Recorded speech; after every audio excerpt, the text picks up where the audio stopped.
देखिए, last video के अंदर हमने क्वेश्चन नंबर 10 देखा था। शोषण को ऊष्मक्षेपी अभिक्रिया क्यों कहते हैं, वर्णन कीजिए। जो मैंने आपको बताया पेज नंबर 7 पर है। क्वेश्चन नंबर 11 देखेंगे हम, वियोजन अभिक्रिया को संयोजन अभिक्रिया के विपरीत क्यों कहा जाता है। इन अभिक्रियाओं के लिए समीकरण लिखिए। तो देखिए, वियोजन अभिक्रिया क्या होती है। वियोजन मतलब होता है टूटना। मैंने बताया था जब कोई एक अभिकारक किसी दो या दो से अधिक उत्पादों में टूट जाता है या अपघटित हो जाता है तो उसे वियोजन अभिक्रिया कहते हैं। संयोजन अभिक्रिया को विपरीत अभिक्रिया इसके इसीलिए कहते हैं क्योंकि यहाँ टूटता है कोई एक अभिकारक और यहाँ पर जुड़कर एक नया अभिकारक, नया उत्पाद बनाते हैं। दो या दो से अधिक पदार्थ जब आपस में अभिकारक जुड़ते हैं और एक नया उत्पाद बनाते हैं तो वह संयोजन अभिक्रिया कहलाती है। ये विपरीत इसीलिए क्योंकि ये इसमें अब पदार्थ जो होते हैं वो टूटते हैं, इसमें पदार्थ जो होते हैं वो जुड़ते हैं, इसीलिए ये विपरीत कही जाती हैं। ठीक है, विपरीत कहा जाता है इनको। इन अभिक्रियाओं के लिए समीकरण लिखिए। तो यहाँ के आपके वियोजन अभिक्रिया और विस्थापन अभिक्रिया के लिए मैं आपको समीकरण बता देता हूँ। तो आप यहाँ पर से लिख सकते हैं, पेज नंबर आपको मिल जाएगा ये वियोजन और संयोजन अभिक्रिया के लिए। तो संयोजन अभिक्रिया आपको दिख जाएगी। संयोजन अभिक्रिया आप लिख सकते हैं C+O2CO2 दो या दो से अधिक अभिकारक आपस में जुड़कर एक नया उत्पाद बनाते हैं तो वह अभिक्रिया आपकी संयोजन अभिक्रिया कहलाती है।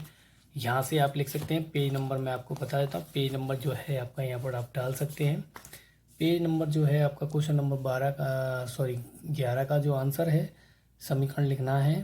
तो यहाँ पर 11 का पेज नंबर जो हो जाएगा आपका 6 हो जाएगा। और आपका वियोजन के लिए आप लिख सकते हैं यहाँ से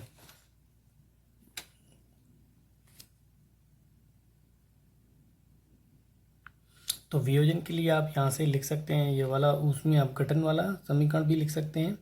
तो ये आप यहाँ पर पेज नंबर यहाँ पर मैं लिख देता हूँ, पेज नंबर 7 पर से भी आप एक समीकरण लिख सकते हैं।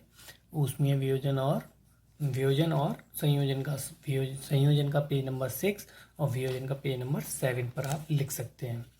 क्वेश्चन नंबर हम 12 देखेंगे।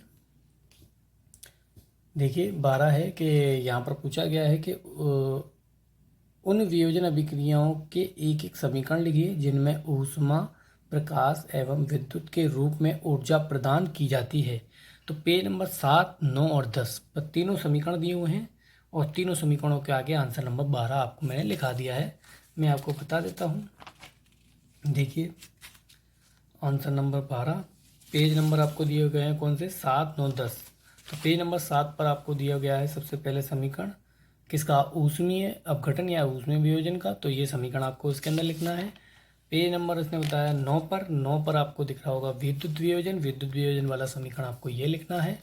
और पेज नंबर आपने बताया 10 पर आपको आंसर नंबर 12 का ये समीकरण लिखना है जो प्रकाश, ठीक है, जो प्रकाश वियोजन का उदाहरण है। ठीक है, तो आपको ये तीनों आंसर नंबर 12 के अंदर लिखने हैं।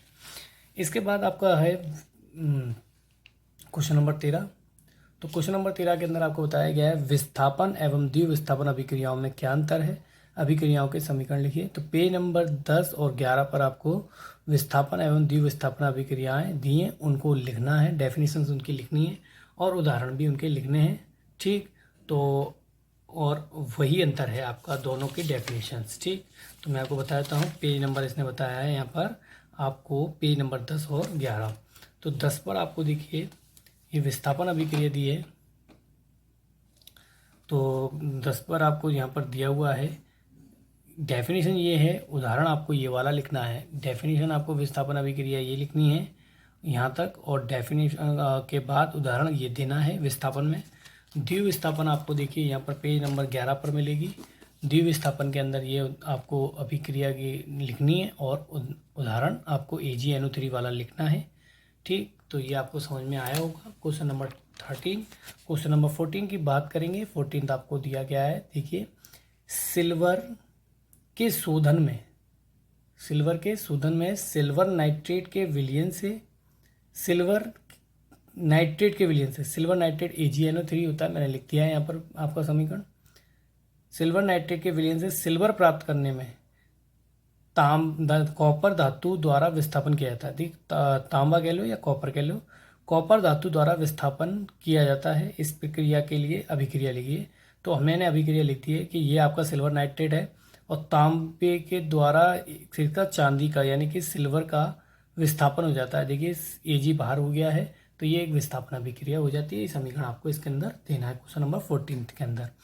15 की बात करेंगे, अवक्षेपण अभिक्रिया से आप क्या समझते हैं, उदाहरण दीजिए। देखिए अवक्षेपण अभिक्रिया क्या होती है कि लेगी ऐसे पदार्थ के रूप में प्राप्त करना।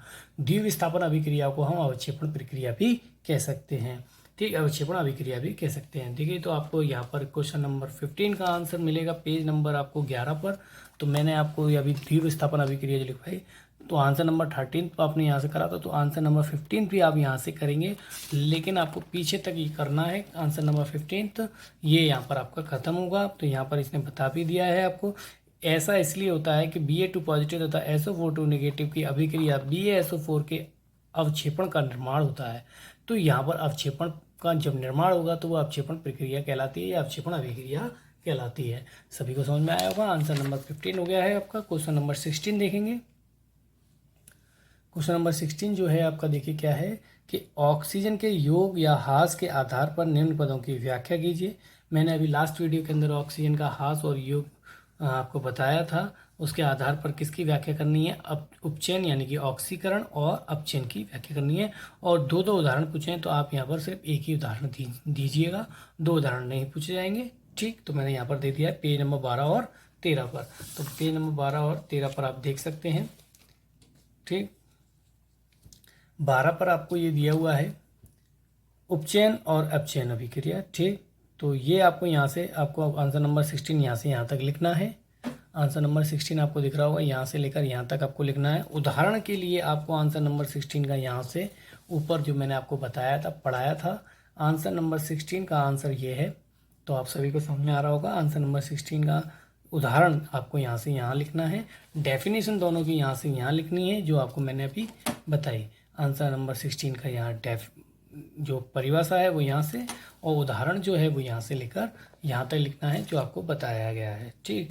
इसके बाद हम बात करते हैं क्वेश्चन नंबर 17 की। 17 क्या है आपका, जरा दिया गया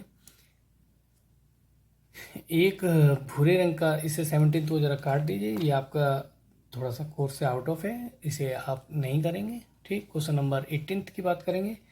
लोहे की वस्तुओं को हम पेंट क्यों करते हैं। लोहे की वस्तुओं को पेंट हम इसलिए करते हैं कि वस्तुओं को संक्षारण से बचाया जा सके। संक्षारण मैंने बताया था, धातुओं का धीरे धीरे नष्ट होना, लोहे का धीरे धीरे नष्ट होना, यानी कि लोहे पे जंग लग जाती है, उससे बचाने के लिए इसको किया जाता है। तो ये आंसर मैंने यहाँ लिख दिया है, सभी बच्चे यहाँ से लिख सकते हैं जो मैंने पढ़ के बताया है। क्वेश्चन नंबर 19 है, तेल एवं वसा खाद्य पदार्थों को नाइट्रोजन से प्रभावित क्यों किया जाता है। तेल एवं वसा युक्त खाद्य पदार्थों को नाइट्रोजन से प्रभावित क्यों किया जाता है। विकृत गंधता से बचाने के लिए। नाइट्रोजन आप जो चिप्स या टेढ़े मेढ़े जो आप जो खाते हैं, सभी कुरकुरे जो कहते हैं, फन पॉप वगैरह जो चीज़ें आप जो खाते हैं, इनमें जो पैकेट के अंदर ये फूले जो कहने का मतलब है, जो पैकेट जो हवा भरी होती है, वो हवा जो होती है उसके अंदर वो नाइट्रोजन होती है, जिससे क्या होता है इनमें ये विकृत गंधता से बच जाते हैं। इनमें इनका स्वाद और जो इनका स्वाद और गंध में कोई परिवर्तन नहीं होता है नाइट्रोजन गैस के द्वारा, ठीक है। नाइट्रोजन गैस इनका ना स्वाद बदलने देती है और ना ही इनमें गंध बदलने देती है इनकी, ठीक है। इसके बाद लास्ट 20वां क्वेश्चन आपके पास है कि निम्न पदों का वर्णन कीजिए तथा प्रत्येक का एक एक उदाहरण दीजिए। संक्षारण दिया हुआ है, विकृत गंधिता दिया हुआ है। तो पेज नंबर मैं आपको ये बता देता हूँ, पेज नंबर आपका 13 तो है, पेज नंबर जो है वो आपका 13 है। पेज नंबर 13 पर आपको ये आंसर मिल जाएगा। संक्षारण और विकृत गंधिता की दोनों की परिभाषा आपको दी गई है। देखिए यहाँ पर दिया हुआ है 20वें का आंसर। संक्षारण आपको यहाँ से यहाँ तक दिया, विकृत गंधिता आपको यहाँ से दिया है। मैंने आपको दोनों चीज़ें पढ़ा दी हैं, सभी को समझ में आया होगा। 20 के 20 आपके क्वेश्चन हो चुके हैं। अन्य महत्वपूर्ण प्रश्न कुछ इस प्रकार से दिए गए हैं, चलिए वो भी देख लेते हैं। पहला बहुविकल्पीय प्रश्न है आपके अन्य महत्वपूर्ण प्रश्नों के अंदर। तो बहुविकल्पी के अंदर आपको दिख रहा होगा पहली अभिक्रिया जो है आपको द्विविस्थापन अभिक्रिया आपको दिखाई दे रही है, क्योंकि इसमें आयनों का आदान प्रदान होगा जो मैं आपको पढ़ा चुका हूँ। तो पहले का आंसर डी है, द्विविस्थापन अभिक्रिया। नीचे आपको आंसर दिए भी गए हैं। घरों में सफेदी करने के लिए निम्न में से किस यौगिक का प्रयोग किया जाता है। तो आप सभी को मालूम होना चाहिए भुजे हुए चूने का उपयोग किया जाता है। तो भुजा हुआ चूना कैल्शियम हाइड्रोक्साइड होता है। ठीक, अपचयन की प्रक्रिया में ऑक्सीजन का ह्रास होता है या क्या होता है, इनमें हाइड्रोजन का ह्रास होता है, ऑक्सीजन का योग होता है, इनमें से कोई नहीं। तो ऑक्सीजन का ह्रास होता है अपचयन में। ठीक, अपचयन में क्या होता है, ऑक्सीजन का ह्रास होता है। यहाँ पर दिया हुआ है कि 2FeCl3 plus 2H2O plus Y arrow 2FeCl2 plus H2SO4 plus 2HCl। ठीक, रासायनिक अभिक्रिया में वाई क्या है, वाई क्या है, ठीक है, सी। तो आपको वाई जो है SO2 है, वाई के स्थान पे SO2 आएगा। ये आपको पहले ही बता चुके हैं, अभिक्रिया संतुलित कर सकते हैं। ठीक, इसके बाद आगे के जो आपकी एक्सरसाइज है इसको हम नेक्स्ट वीडियो के अंदर देखेंगे। सभी बच्चे ध्यान से एक्सरसाइज कॉपी में अपनी करें। किसी बच्चे को कोई प्रॉब्लम आती है तो पूछ लें। आपको जो बताया जा रहा है यहाँ से काम सभी बच्चे ध्यान से करें। ठीक, थैंक यू।